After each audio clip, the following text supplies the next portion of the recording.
দেখেন, আমরা আস্থা অনাস্থা নিয়েই স্বাধীনতার পরবর্তী কাল সময়ে এত বছর আমরা চলছি। ফলে আস্থা এবং অনাস্থার জায়গাটা থাকবেই এবং সব আকাঙ্ক্ষা পূরণও হবে না। তারেক রহমান এই যে সমাবেশে উনি প্রথমে মার্কিন অধিকার কমে লুথার কিংয়ের উক্তি দিয়ে বললেন, আই হ্যাভ প্ল্যান। পরে বক্তৃতার শেষে উনি এসে আবার বললেন, উই হ্যাভ প্ল্যান। এই যে উনি প্রথমে একজনের উক্তিটাকে ব্যবহার করে আই হ্যাভ বললেন, পরবর্তীতে উনি উই হ্যাভ বললেন। এই যে উনার কথাটা, উনার পরিকল্পনা আছে এবং সকলের পরিকল্পনা নিয়েই উনি দেশটা গঠন করার ক্ষেত্রে উনি ভূমিকা রাখতে চান, যদি উনি সরকারে যান। এবং একজন সাংবাদিক হিসাবে আমি কিছু বিষয় জানি যে 5ই আগস্টের পর উনি বেশ কিছু কমিটি করেছেন বিশেষজ্ঞদেরকে নিয়ে, এবং দেশি এবং বিদেশি বিশেষজ্ঞ। এবং ওই কমিটিগুলো আমি যতটুকু জানি অর্থনৈতিক বিষয়ের উপর একটা কমিটি আছে, এবং আমাদের স্বাস্থ্যনীতি কি হবে এবং গ্রামীণ স্বাস্থ্যনীতি, দুটি আলাদা করে দুটি কমিটি কাজ করছে। এবং কর্মসংস্থান নিয়েও ওনার কিছু পরিকল্পনা আছে। এবং ইতিমধ্যেই এই সব কমিটিগুলো ওনার কাছে কি কি কার্যক্রম আমাদেরকে করতে হবে তার একটি পরিকল্পনাও ওনার হাতে আছে এই মুহূর্তে। এখন উনি একজন দূরদর্শী রাজনৈতিক নেতা হিসাবে যদি বাংলাদেশের জনগণ তার হাতে ক্ষমতা দেয়, তাহলে যে প্রস্তুতিটা নেওয়া দরকার সেই প্রস্তুতিটা উনি নিয়েছেন। কিন্তু এই যে আমি যে কথাটা আগেও বলেছি, এখনো বলছি, আমরা জুলাইয়ের যে শক্তি সমূহ ছিল, যে ঐক্যবদ্ধ লড়াইটা করেছে, আমি নিজে একজন সাংবাদিক হিসেবে দেখছি যে এই ঐক্যবদ্ধ শক্তির মধ্যে একটা বিরাট অনৈক্য দেখা দিয়েছে। ফলে এখানে আরো কয়েকটা ইস্যু নিষ্পত্তি হয় নাই।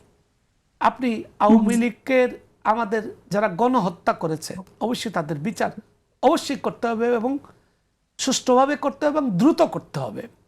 কিন্তু আওয়ামী লীগের লাখো লাখো যে কর্মী আছে, এদের বাংলাদেশে এদের অবস্থান কি হবে, এদের রাজনৈতিক অধিকার কি হবে? আওয়ামী লীগের সব লোককে আপনি কি জেলখানায় ঢুকিয়ে দিবেন, নাকি কাদেরকে নিয়ে যাবেন? যারা গণহত্যা করেছে, যারা লুটপাট করেছে, যারা গুম করেছে, এরকম একটা বড় সংখ্যার বিচার আপনি করবেন। আপনাকে এই জায়গায় এসে একটা রিকনসিলিয়েশন করার দরকার ছিল। এই সরকার এটা করে নাই। ফলে একটা বিরাট একটা ইস্যু কিন্তু তারেক রহমানের সামনে আছে। তারপরে উনি যে জাতীয় সরকারের কথা আগে বলেছিলেন, এবং এটার উনি কিছুটা এইভাবেও বলেছিলেন, একসঙ্গে আন্দোলন করব, একসঙ্গে নির্বাচন করব এবং একসঙ্গে সরকার গঠন করব। এবং এই প্রশ্নটা উত্থাপিত হয়েছিল বিএনপির অনেক নেতাদের কাছে। সাংবাদিকরা এই প্রশ্ন করেছিল, তার মানে কি আগামী আপনারা ক্ষমতায় গেলে কোনো বিরোধী দল থাকবে না? তারা এটার একটা জবাব দিয়েছিলেন, আপনি যেটা একটু আগে বললেন, হ্যাঁ, বিরোধী দল থাকবে, প্রধান বিরোধী দল বলে একটা দল থাকবে। এবং বাংলাদেশে প্রধান বিরোধী দলের বাইরেও যেসব রাজনৈতিক শক্তি আছে, তিনি তাদের সঙ্গে ঐক্য করার কথা বলছেন। এবং একই সঙ্গে উনি যে প্রধান বিরোধী দল হবে তার সঙ্গে একটা রাজনৈতিক ঐক্য এবং সমঝোতার কথাও বিএনপি বলেছে। আজকে এর জবাব একটু আগেই জামাত ইসলামের আমির ডাক্তার শফিক, উনি বিবিসিকে একটা সাক্ষাৎকার দিয়ে বলেছেন যে তারেক রহমান যে ঐক্যর কথা বলছেন এবং যে পরিকল্পনার কথা বলছেন, আমরা তার এই ঐক্য এবং পরিকল্পনা আর বিষয়ে আমরা আগ্রহে বসে আছি। আমরা দেখতে চাই তিনি সেই ঐক্য এবং পরিকল্পনা কীভাবে বাস্তবায়ন করবেন। তো এগুলো আমরা সামনের দিনগুলোতে দেখতে পারবো। আমার কাছে এই মুহূর্তে আমি মনে করি আমাদের জুলাইয়ের যেসব রাজনৈতিক দল এই ফ্যাসিবাদ বিরোধী লড়াই করেছে, তারা আগামী নির্বাচনটা করবে। কিন্তু তবে তাদের আমি কাছে আপনি বলবে একটু এখানে বলি, আপনি যেটা বললেন জামাতের আমিরের কথা, কিন্তু আমরা জামাতের আরো অনেক অ্যাক্টিভিস্ট বা নেতাদের অন্যরকম মন্তব্য শুনছি, অনলাইনে এই ধরনের লেখালেখিও হচ্ছে যে উনি যে বললেন পরিকল্পনার কথা, প্ল্যানের কথা বললেন, উনি কি আসলে জনমানুষের নেতা কিনা, নাকি উনি আসলে নিজে চাপিয়ে দিতে চান, সেই বক্তব্যগুলো এসেছে। আমি জামাত নজরে রাখবে এই কি পরিকল্পনা তিনি করছেন সেভাবেও কথাগুলো সামনে আসছে। তো এই বিষয়টিকে আপনি কিভাবে দেখেন না। আসলে? দেখেন, উনি কিন্তু এই যে কথাটা এই একজন এই ফ্রান্সে বসবাসকারী একজন ইউটিউবার বা একজন আমি নামই বলি পিনাকি ভট্টাচার্য, তার তারেক রহমানের বক্তব্য শেষে সে একটা পোস্ট দিয়েছে যে উনি আই হ্যাভ প্ল্যান বলেছেন, কিন্তু না, তিনি আই হ্যাভ প্ল্যান বলেন নাই। আই হ্যাভ প্ল্যানটা ওনার ছিল মার্কিং যে অধিকার কর্মী লুথার কিংয়ের বক্তব্যর ধারাবাহিকতায়, কিন্তু উনি শেষ করেছেন উই হ্যাভ প্ল্যান। ফলে ওনার পরিকল্পনাগুলো সামনে উপস্থাপিত হবে এবং আগামী নির্বাচনের পরে যে জাতীয় সংসদটা গঠিত হবে, এই সংসদও এই প্রস্তাবনাগুলো উত্থাপিত হবে। এবং তিনি চাইলে এখন যেহেতু আমাদের একটা নির্বাচনের সামনে নির্বাচনের লড়াইয়ে সবাইকে নামতে হবে, নির্বাচনের পরে তিনি এবং তাদের যে ইস্তেহার থাকবে সেই ইস্তেহারে সেগুলো আসবে, এগুলো নিয়ে আলোচনা হবে। এবং আমি আশা করব যে নির্বাচনের পরেও যে দল প্রধান বিরোধী মানে সংখ্যাগরিষ্ঠ পাবে, তারা অন্যান্য রাজনৈতিক দলগুলোকে নিয়েও বসবে। বসে যেমন কয়েকটা ইস্যু আছে, আপনি শিক্ষানীতি এটা কোনো দলের না, স্বাস্থ্যনীতি সেটা কোনো দলের না, এবং শিক্ষানীতি নিয়ে ইতিহাসের অনেক রক্তক্ষয়ী ঘটনা আছে।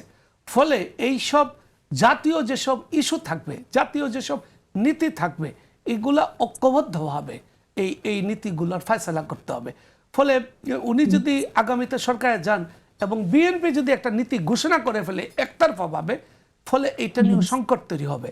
ফলে এইখানে উনি যে কথাগুলো বলেছেন যে আমরা ঐক্যবদ্ধভাবে দেশ গঠন করব, সেইটা কিভাবে বাস্তবায়ন হয়, এগুলা আমরা আশা করি একটা ছোট বক্তৃতায়, এই আপনি সমাবেশটা খেয়াল করবেন যে ওখানে বিএনপির কেউ বক্তব্য রাখেন নাই, শুধু মহাসচিব একটা সংক্ষিপ্ত বক্তব্য রেখেছেন।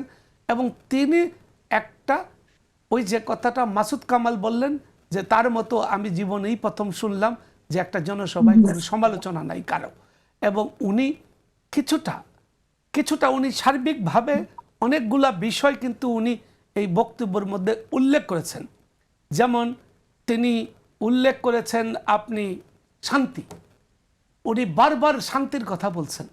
আমরা এই জুলাইয়ের গণ অভ্যুত্থানের পরে আমরা দেশে অনেক অশান্তির কাজ দেখেছি এবং আমাদের একটা কিছু উগ্রপন্থার দল, তারা তাদের যে মব সন্ত্রাস, আমরা মাজার ভাঙ্গা দেখেছি, আমরা সংবাদপত্রের অফিসে হামলা ঘটনা দেখেছি এবং অনেক জায়গায় লুটপাট অরাজকতাও দেখেছি। এবং আমরা এও দেখেছি একটা লোককে কবর থেকে তুলে আগুনে জ্বালিয়ে দিতে দেখেছি, একটা নিরাপদ লোককে মেরে আগুনে পুড়িয়ে দেখেছি। ফলে উনি এই কথাটা 3 বার বলেছেন, শান্তি শান্তি শান্তি। তা আমরা একটা শান্তির বাংলাদেশ চাই, কিন্তু যে অবস্থা উগ্রপন্থীরা করার চেষ্টা করেছিল, এই বর্তমান সরকার কিন্তু সেটা দমন করার অনেক চেষ্টা করছে এবং ইতিমধ্যেই অনেক উগ্রবাদীকে গ্রেপ্তারও করা হয়েছে। ফলে আপনি জানেন আমরা একটা বাংলাদেশ একটা মধ্যপন্থার দেশ, এখানে সংখ্যাগরিষ্ঠ মানুষ মুসলমান, কিন্তু তারেক রহমান তার বক্তব্যতে বলেছেন এই দেশটা মুসলমানের, এই দেশটা হিন্দুর, বুদ্ধ, খ্রিস্টান, পাহাড় এবং সমতল সকল মানুষের। তো ফলে আমাদের এখানে যে একটা দেশকে একটা বিভক্ত করার যে একটা চক্রান্ত চলছে, শেখ হাসিনা বিভক্ত করেছিলেন, বাংলাদেশি জাতীয়তাবাদ আর বাঙালি জাতীয়তাবাদের স্লোগান দিয়ে দেশটাকে বিভক্ত করা হয়েছিল। এইখানে একটা স্লোগান হইতে হবে যে বাংলাদেশপন্থী রাজনীতি। ফলে এই রাজনীতিটাই আশা করব তারেক রহমান সামনে নিয়ে আসবেন, একটা বাংলাদেশপন্থী রাজনীতি। ধন্যবাদ আপনাকে। আমি এই যেখানে আরেকটু শেষ করে দিই, ক্ষুদ্র ক্ষুদ্র অনেকগুলো কথা বলে। আমরা এখানে কেউ ইন্ডিয়াপন্থী না, আমরা কেউ পাকিস্তানপন্থী রাজনীতি করতে চাই না, কিন্তু এর মানে নাই যে ইন্ডিয়ার সঙ্গে আমি যুদ্ধ করতে হবে। এর মানে এই না যে পাকিস্তানের অহেতুক পাকিস্তানের বিরোধিতা করতে হবে।